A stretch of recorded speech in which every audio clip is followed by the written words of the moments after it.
સુરત શહેરમાં ખુલ્લી ગટરમાં એક માનવ જિંદગી હોમાય છે ત્યારે સંદેશ ન્યૂઝ દ્વારા આ બાબતે જામનગર શહેરના ખુલ્લી ગટર અને કેનાલ અંગે રિયાલિટી ચેક કરવામાં આવ્યું, જેમાં શહેરના વોર્ડ નંબર 6 માં ખુલ્લી કેનાલ જોવા મળી છે। સ્થાનિકોએ જણાવ્યું હતું કે પહેલા જે કેનાલ 9 ફૂટ ઊંડી કરવામાં આવી હતી તે હાલ 4 ફૂટ થઈ ગઈ છે, જેનું કારણ તંત્રની કામ કરવાની ઢીલી નીતિ છે। આ અંગે અવારનવાર રજૂઆત કરી છે પરંતુ કોઈ સાંભળતું નથી।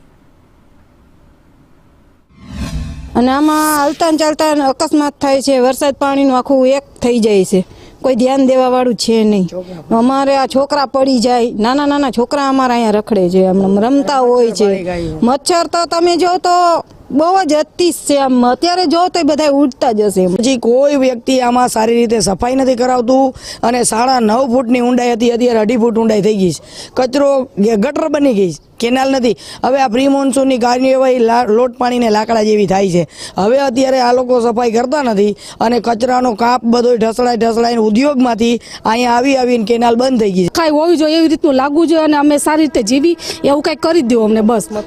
હા, અકસ્માત તો વારંવાર થાય, નાના છોકરા રમતા પડી જાય, અહીંયા ગાડી વાહન આવતા બિચારા કોઈ પડી જાય અને ખાડા ખબડા બધું તમે જોવો, પહેલા કેવું ગંદવાળો વાસ કેવી આવે છે। તમે અહીં 5 મિનિટ ઊભી ના રહી। વિશાલ હોટલથી કે છેવાડા સુધી પેક ગટરની માંગ છે, એવી સ્થાનિકો માંગ કરે છે અને તાત્કાલિક ધોરણે આ ગટર પેક કરવામાં આવે, નહીં તો આવનારા દિવસોમાં અમે નગરપાલિકાનો સ્થાનિક લેવલે ઘેરાવો કરશી।